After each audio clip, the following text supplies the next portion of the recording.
Say this sentence out loud. Did you say, do you know her? If you said each word clearly and correctly, you'll be understood, but it doesn't sound natural or fluent in English.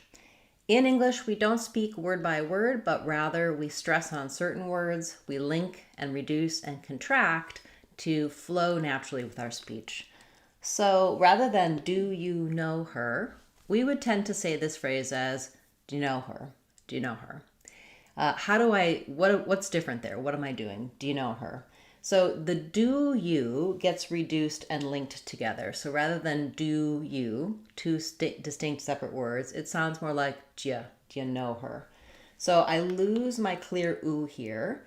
In fact, there's very little vowel there. And then I also lose my clear oo here, and it ends up to be more of a schwa sound. So it sounds like jia, jia. I would write that as jia, like that. So do you know? No is the stressed and important word. So it doesn't change. It keeps its clear vowel. It's long and stretched. And then often for words like her and him, his, etc., we drop that initial H and we link between no and the next part of the word, the knower, knower. And as I'm going from this O sound to this sound, I'm moving from a rounded vowel to an unrounded vowel. So I end up with a w in between, knower, do you know her? So I would think about that like knower. So this looks very different, do you know her, versus do you know her? Do you know her is kind of 3 syllables with the no being long and the j and were being short. Do you know her? Do you know her? Let's look at another example. We do the same thing if we have the phrase, do you know him? So I'm going to write it out for you, and I want you to think about what we just talked about with do you know her, and how would you then say this phrase?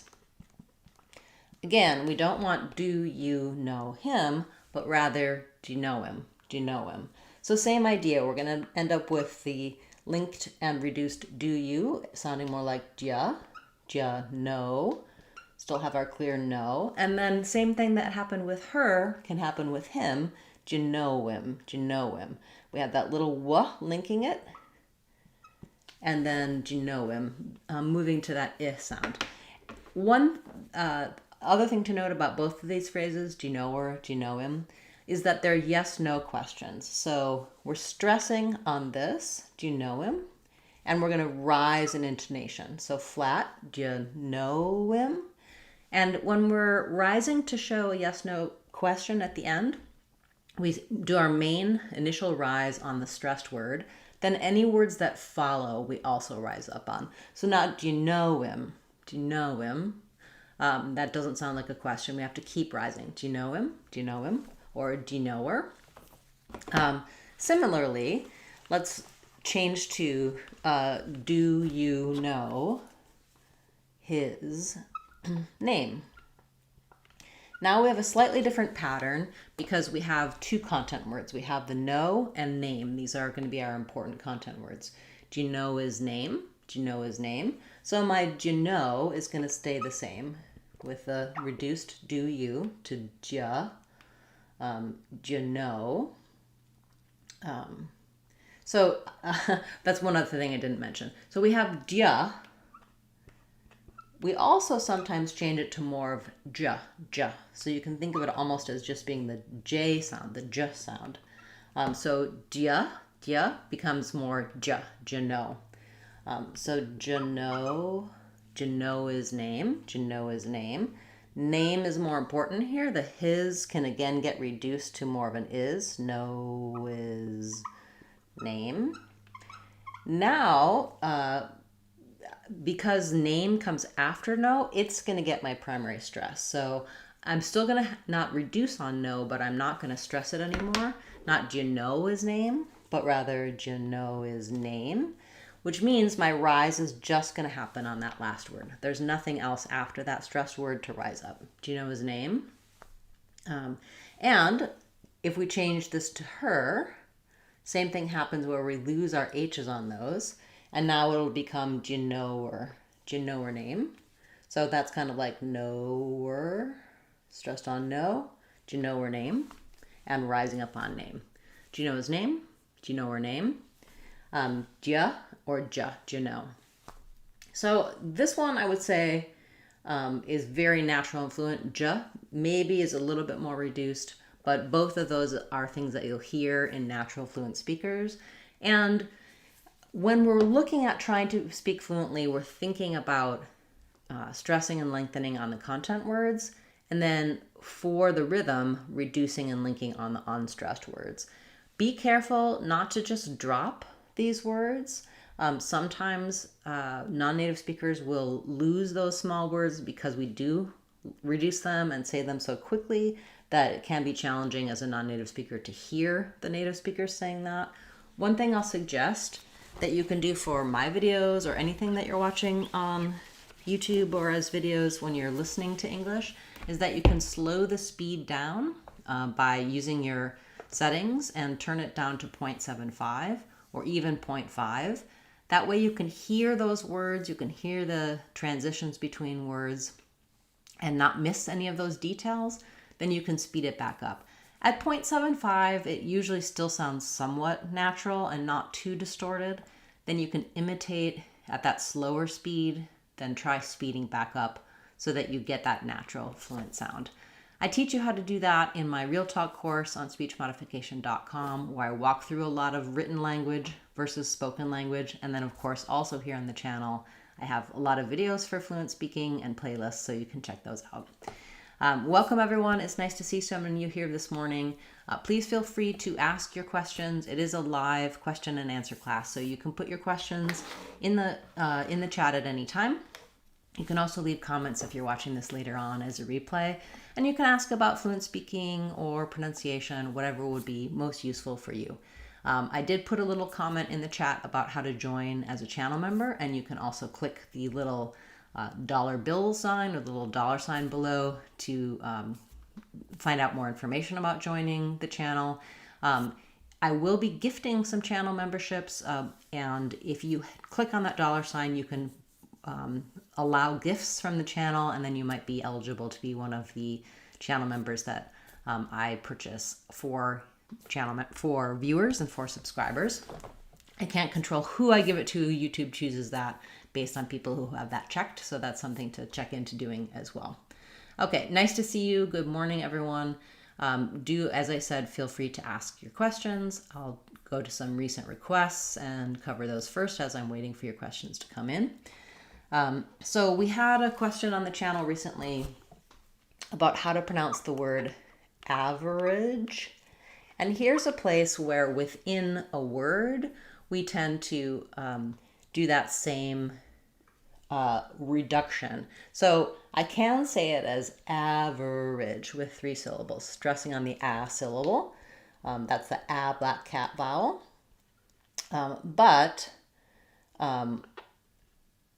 Average, I would say it's an or an I here and a j sound.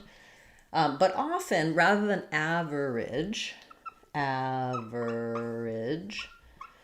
we tend to reduce this to more just average. So when we have an unstressed in the middle of the word, we still say the R sound, but we tend to reduce and lose the syllable. So it ends up sounding more like average. And for some people, it's easier to do this sound that way, average. You're definitely going to sound more natural and fluent using this word in a sentence. If I say the average of 2 numbers, average, you can hear how it's more clumsy with those extra syllables versus the average of the 2 numbers. It was an average performance.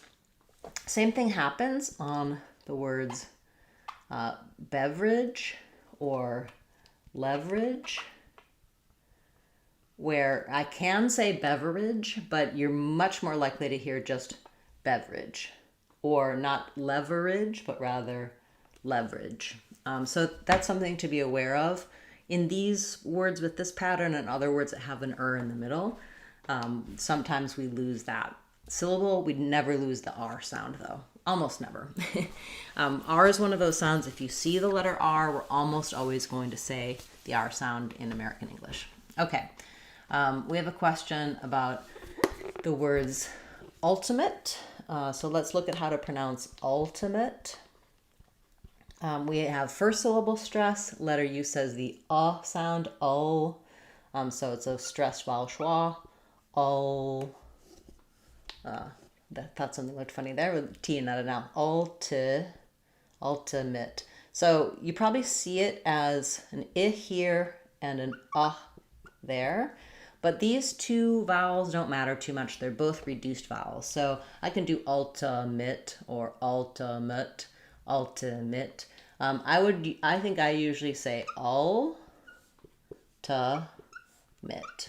even though that's kind of the reverse of what you see in the dictionary. Usually letter I, we put a reduced I, and letter A, we put a reduced schwa. So it was the ultimate experience. Yes, okay. And you had a few other words. I'll come back to those in a moment and give some other people an opportunity to ask their questions. But thank you for all of your word lists, and I will, I'm sure, have time to cover those as well. Okay, we have a question about the word political. So in political, we have second syllable stress, meaning letter O is going to be the schwa sound, pa. This T is going to be flapped. It sounds more like a light D sound. My voice is on. Political. And then there's really no sound for that letter A. It's just going to be a syllabic L here. So a tiny little schwa in between. So think about it like political.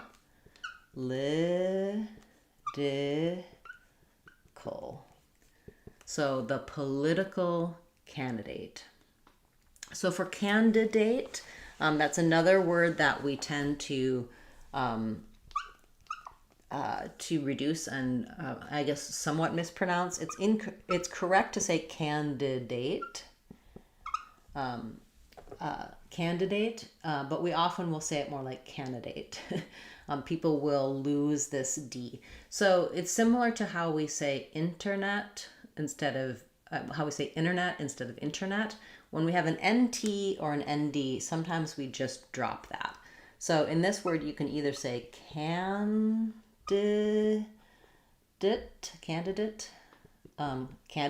You can also say an A there, candidate. Or you can drop that and say candidate. He's the front-running candidate for governor. The candidates are going to have a debate. So a lot of different variants that you'll hear for that word, and that's part of what makes it tricky. So thank you. That's a good one. Thanks for bringing that up. And nice to see you here. Good morning, everyone.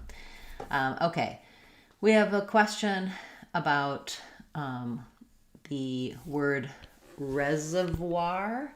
And your question is, in reservoir, what does the V to W transition sound like? So voix. It's a little bit tricky. Reservoir.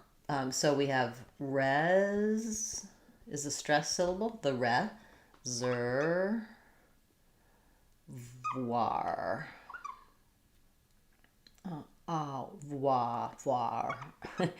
Kind of an R sound. So it comes from the French, a little bit unusual pattern for English.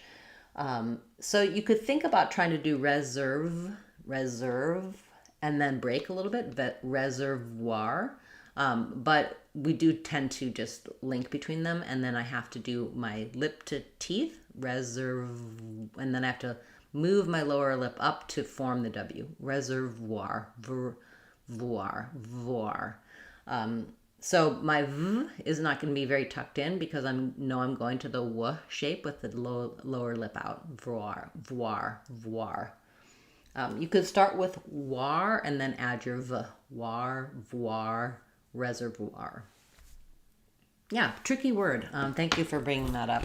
That probably deserves its own longer video to go through those details. Okay.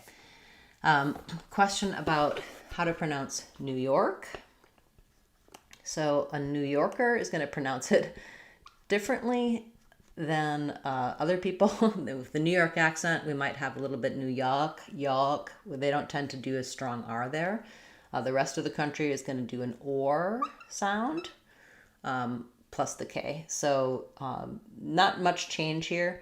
Notice that in American English, we don't say new with a y, just New York. And we stress on the York part. So build that from or, your, York, New York. Yeah, I do have a video talking about how to pronounce New York. So you can check that out on the channel as well. After class, if there's time, I'll put links to related videos in the description so you can come back and get some more details on your questions. Thanks for bringing that up. Okay, we have a question about how to pronounce won't. So this comes from, as you know, will not, the contracted form of will not. In won't, if I'm just saying it by myself, you'll hear me say that T sound. I won't. But often what happens for that T depends on what's coming next. If I'm saying I won't go, I'm not going to let that T out. It's going to sound like I won't go. It's going to be an unreleased T because the next word starts with a consonant. The O is just an O sound. It is just like whoa or no. That's a good way to remember the vowel. So no, I won't. No, I won't. I won't go.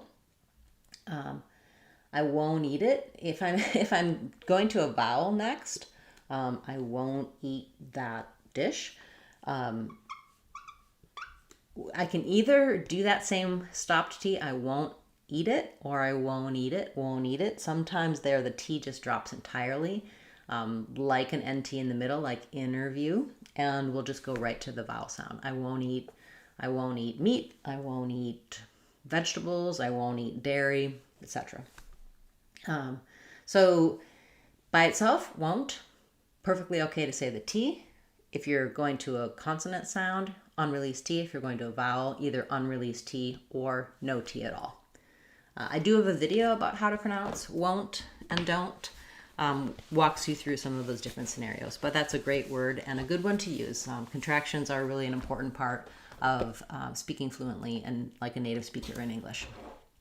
Okay, welcome. Very nice to see so many of you. We have a question about how to pronounce the word dirty. So let's look at how to pronounce dirty. In American English, dirty, we tend to flap this T. People often struggle with words like party, 30, dirty, because doing that plus the flap is a challenging combination for some people. So what I recommend is work on your sound. Make sure that you can say der, have that tight back tongue, and then just add a light little lift for the flap. So dirty. So we have the flap here and the E sound. So think about it like der. This is the same as the in her or the in sure. It's just spelled with IR in this word. And then think about this as being a nice light little D, dirty. There were 30 dirty cups from the party. So that's definitely a combination of sounds. It's tough for people. Work on your first, then lightly feel that flap comes in. And if I'm just saying a word like bottle or water, for those flaps, my flap T is going to be very in the front of my mouth. Water, I can just lift up right behind my teeth. In party or dirty, I may not feel that my tongue is quite as far forward. It's going to depend on the anchoring back of the R tongue, erdy. So you might feel that if you don't try to go so far forward with your T, that can help you with that sound. That might have been more detail than you wanted for that word, but that is why it's difficult, is that combination of those two sounds. So thank you for bringing that up. Okay. We have a question about verbs ending in ate. Are they stressed on ATE? So in British English, for example, for communicate or educate. So we have education in words with cation, vacation, education. We stress on that A syllable. And in British English, they do say educate, communicate. But in American English, we do not stress on that ATE syllable. Even though we stress on Asian, we stress elsewhere. So we stress on first syllable of educate, second syllable of communicate, first syllable of demonstrate. So that's a pattern to be aware of, that 8 keeps its clear A sound. So it does have secondary stress, clear vowel, but we don't stress on it. So associate, educate, the stress is elsewhere. It's not on that 8 syllable in American English. Big difference between British and American there. Good question. Thank you. I do have some videos about Asian versus 8 here on the channel, so I'll direct you to those after class. Okay. We have a question about verbs ending with ERD, like, or words ending with ERD, like toward, forward. Is the W rounded or dropped due to the colored er? So in forward,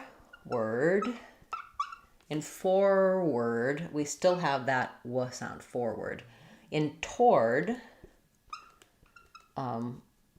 we can say it just as toward, or some people will say toward. So this one, you definitely need the W. In toward, you can say toward or just toward. Both of those are correct pronunciations of it. Yeah, so depends on the word. But in this case, it's okay to drop the W. In this case, forward would sound too much like Ford. Moving forward. This is basically toward is going to be one syllable. I think that's the difference here. Forward, we never reduce it down to just one syllable. Toward or toward is one syllable. We don't really say toward. You can say toward. You can do 2 syllables, but that's pretty uncommon. So I think the W dropping is part of the fact that this word typically goes down to just one syllable. Yeah, very good question. Good observation. And nice to see you here on Dead Heart. Okay. Question about, do you emphasize the T in can't if the next word begins with a T, like can't think of it, can't take it?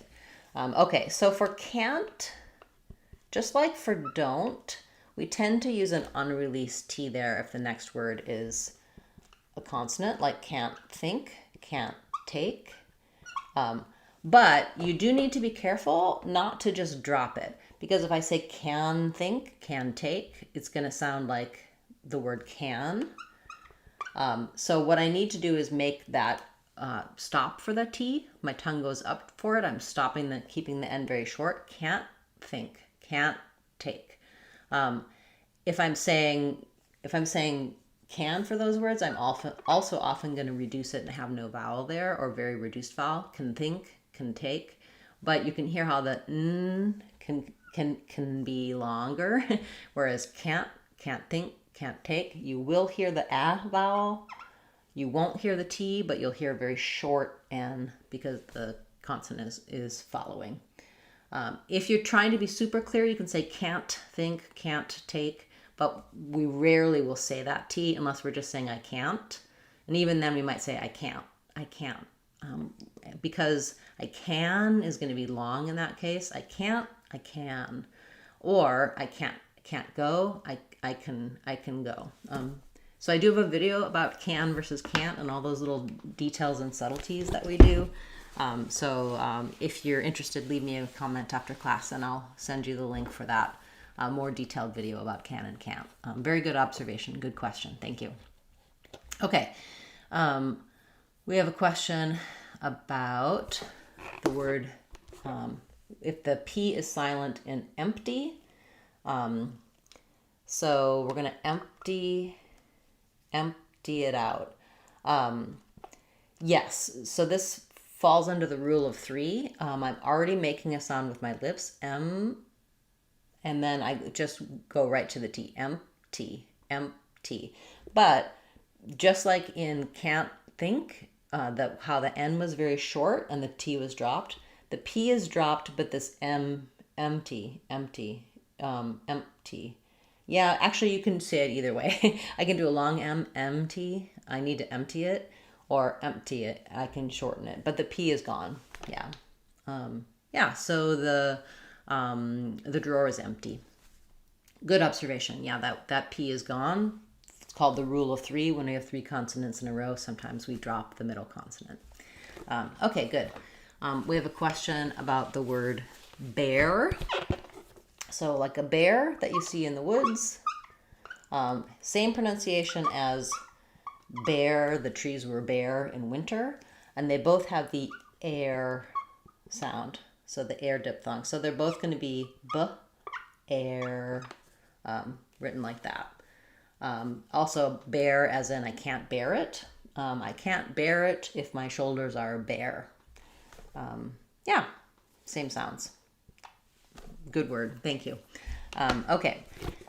We have a question about how to connect the ND to the D in downwind departure. Okay, so for downwind departure,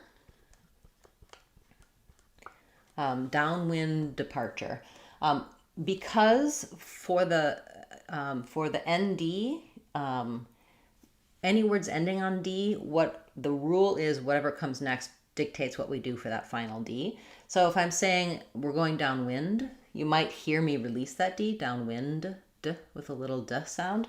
Or by itself, I also might just say downwind, downwind. I'm actually probably going to release it if I'm saying by itself. If I'm saying downwind departure, I'm just going to use an unreleased D there because I can release it on the second D, a downwind departure. So it'll sound kind of like I'm just saying an N there. It's not wrong to say downwind departure with saying this D, and then it'll cause a break between those two words. But because it's a flowing phrase, usually you just hear the one D, a downwind departure, downwind departure. Yeah, good, interesting phrase and good rule to know about for that ND ending on the word. Okay. We have a question about sing, sank, and sink. So first, let's just look at sing versus sink. So the word sink does not have an N sound for the N. It has an NG sound for the N. So when I'm saying sink, I'm actually saying the word sing plus the K sound. In the dictionary, you'll see it this way. The symbol for the ng sound is like an N with a tail on it. And for sing, you'll see sing. So what happens on sing is that sometimes people will think they need to say this G, or they'll make a sound as they're releasing the NG. They'll end up with sing or sing. And you just want sing. Your tongue needs to stay up and your voice needs to stop so that there's no sound of the tongue coming down.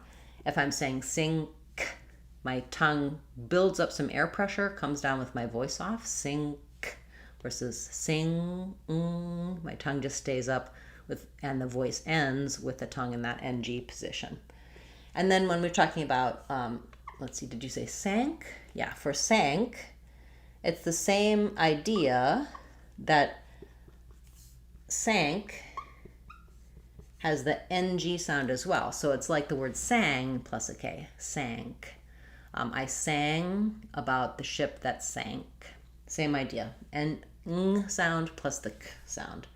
I do have a video about sin, sing and sink, or thin, thing and think, looking at that n, and unk pattern across words. So check that out here on the channel.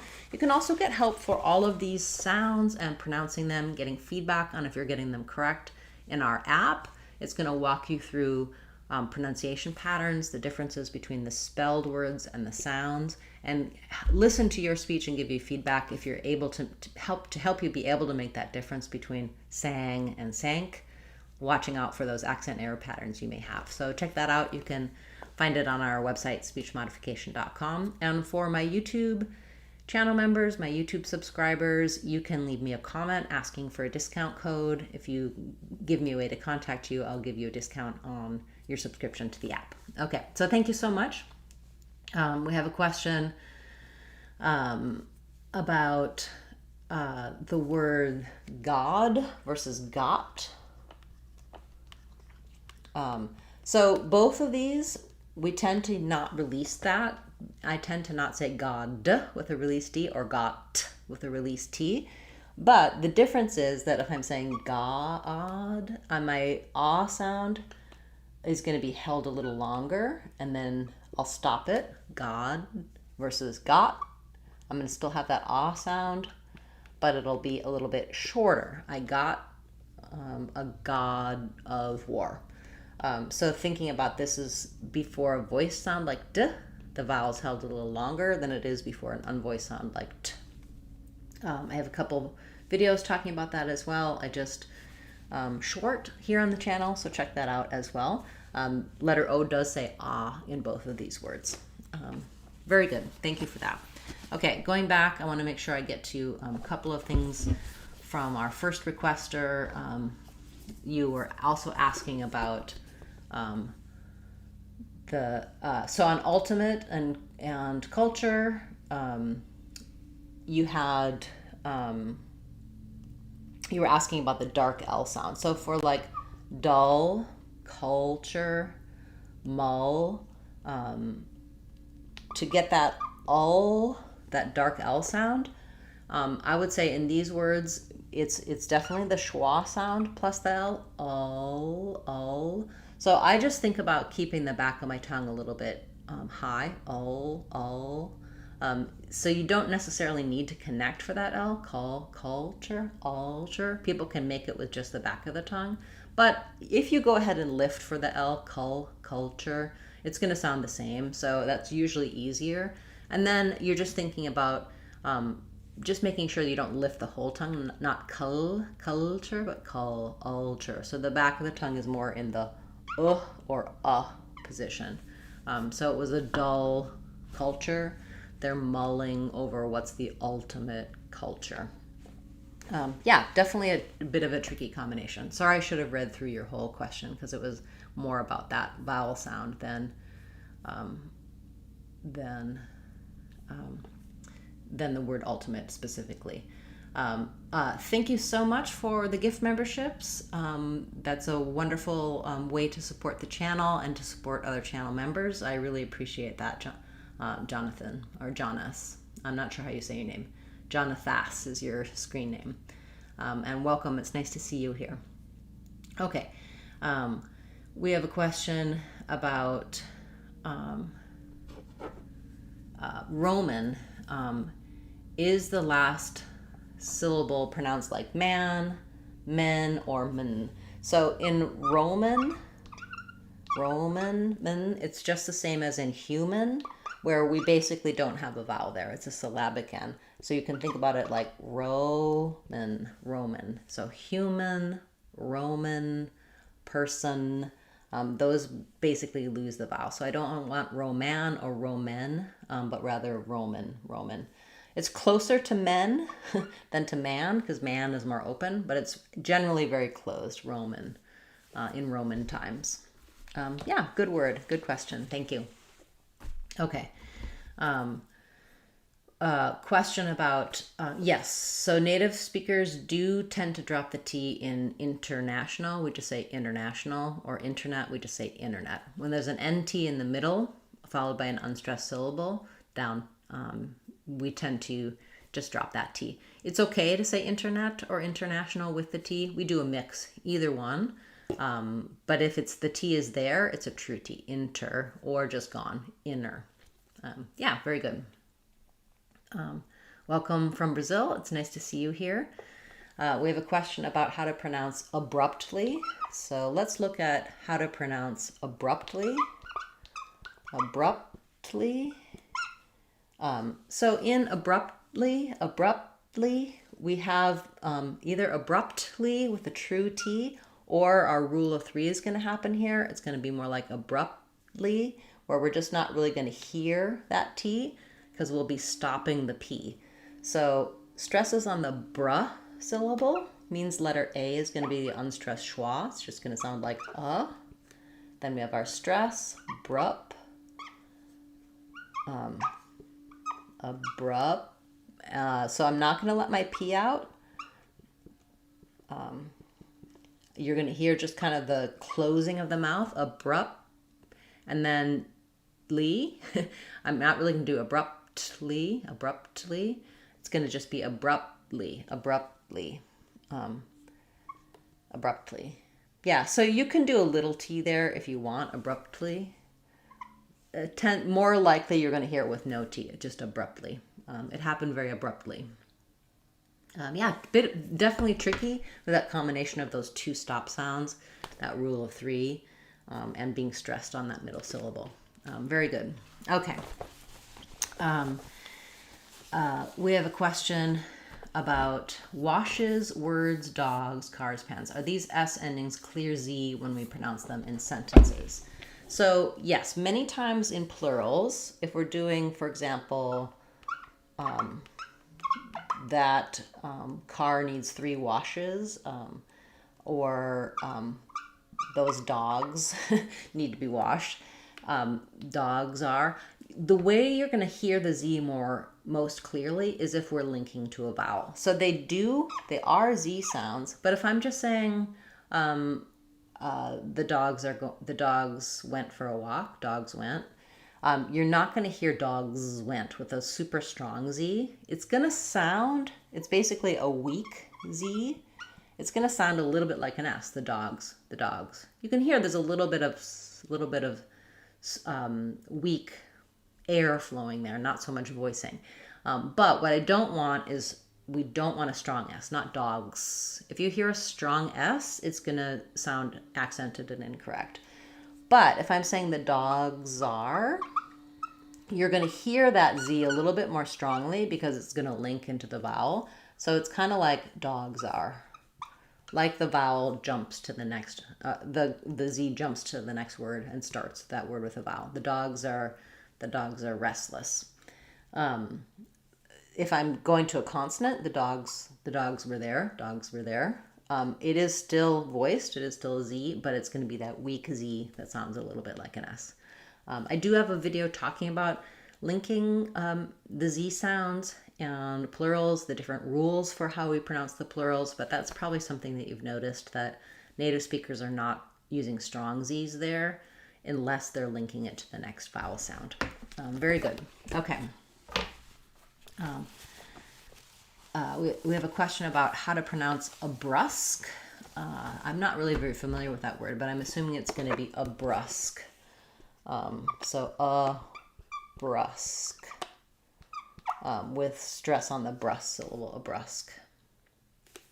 That's a new word for me. I'll have to look that up after class. Okay.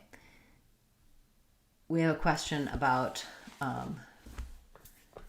name, Sanaula. I don't know that name, so please leave me a comment with that name. I'll look it up and do some research for you and get back to you. I do have a names playlist, but for names, I like to find out what's the origin of the name. Are there more than one way? Is there more than one way to pronounce it? If that's a name that's used in the US or not. So if I just had to look at that name and make a guess how a native American English speaker might say it, being unfamiliar with it like me, they would probably say Sanaula. Sanaula. Based on the spelling, depending on what language this is used in, it might be Sanaula. I have no idea. I've never seen it before.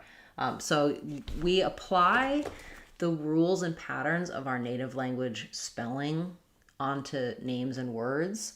But if somebody saw that name as a native English speaker, they'd probably say, how do you pronounce that? They'd ask. And they'd maybe need a little guidance and help. So I can research that for you. If you leave a comment, I'll look into it in more detail. And I'm curious if you want to come back and kind of write out how it's pronounced in the way you know the word. I'd be curious to hear about that as well. So that feedback would be helpful. Okay. We have a question about reciprocal and reciprocity. So in reciprocal, we have second syllable stress. Reciprocal, it sounds like reciprocal.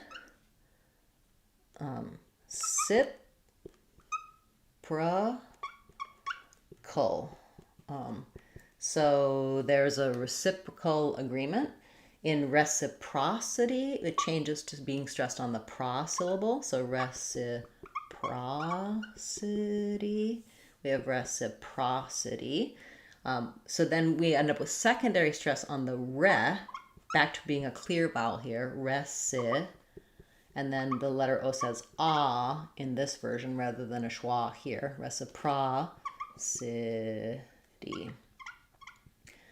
So we expect reciprocity in the reciprocal agreement.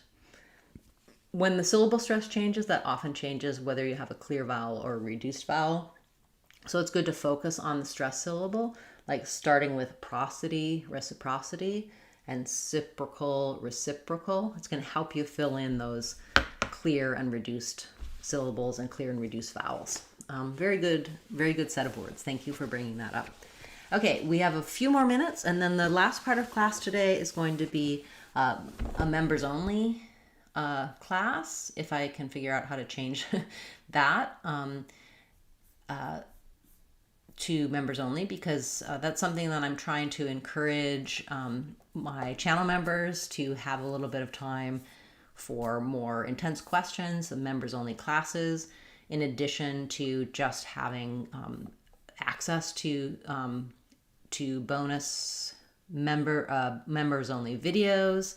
We're going to be doing a little bit more for them for live classes as well. So thank you for gifting some channel memberships. If you're interested in joining as a channel member, you can click on the join button and learn about our different levels. We have just a basic way to support the channel that gets you access to additional videos. We also have an online course level that gets you access to my online courses for the month or for however long you stay a channel member. And then some other super supporter and monthly Zoom class levels as well. So check those out. I hope that you'll consider supporting the channel that way. Also, a great way to support speech modification is to purchase our online courses or to check out our app, where you can really get a lot of detailed, specific feedback for your speech. I'm really excited about the performance of the app so far. People are finding it useful in setting up a specific program for them. Also, you can just ask it anything about how to pronounce specific words, how native speakers say things fluently, and practice in conversation so you can apply the skills that you're learning, get feedback and help personally on your own speech. And it gives you a customized plan and feedback, and it adapts to what you want to do, so you set your goals. So you can check that out on speechmodification.com. That's our smart app. Okay, we have a question about strategies to remember pronunciation rules forever. So I really feel like rules are helpful when you're learning about pronunciation, but for being able to pronounce things accurately, the most helpful thing is to just get into patterning.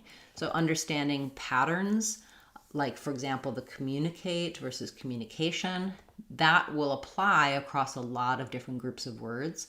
So listening for rhythms, listening for vowel sounds, and internalizing those patterns can be very helpful, as well as motor practice so that you don't have to think so much about pronunciation, that you just can do those pronunciations naturally with your mouth. So again, I would say repetition, and then making sure that you practice on words with the word by themselves, and then in phrases, so that they can come out smoothly and naturally. Because really, for anyone, we can't think too much about pronunciation as we're speaking. If I have to think about a rule and try to apply it, I've lost my fluent speech by that point. And so you really need to be able to kind of internalize and work on patterns. So that's the best way to be able to remember, is to do a lot of motor practice, a lot of speaking out loud, a lot of using the words and the patterns. Okay. We have a question about the word necklace, how we pronounce the LACE syllable. So in necklace, we have first syllable stress, so we'll have the eh sound. And then lis is going to have basically an or an I there, very short reduced vowel. So I think about it as kind of like necklace with a little I sound, necklace. But you're kind of you're kind of using almost no vowel at all. So keeping it so short that there's not a lot of length on that second syllable for necklace.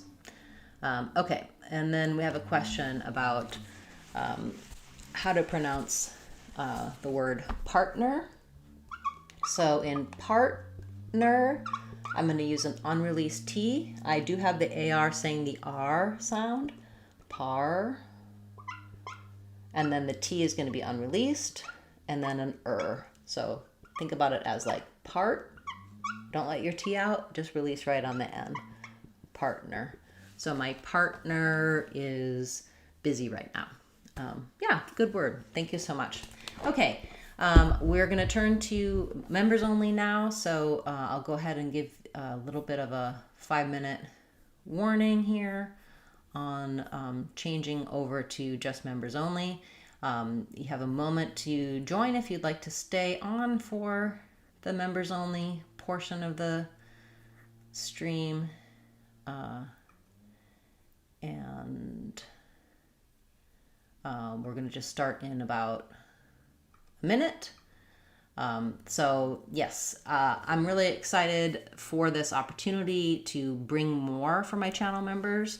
They can stay on, and we'll have some exclusive live classes for channel members. So if you're interested in channel membership, leave me a comment about what kinds of perks you'd like to see. I'm revamping my channel membership for support, and it's an opportunity for a little bit more exclusive content for you, and things that are focused on your particular needs. And if it's something that you'd just like to do to support the channel, you can purchase a channel membership and enjoy the perks that we already have. Or if you have feedback for me, please let me know. I'd really like to be able to provide useful information, and specifically what the channel members would like to see. Okay, wonderful.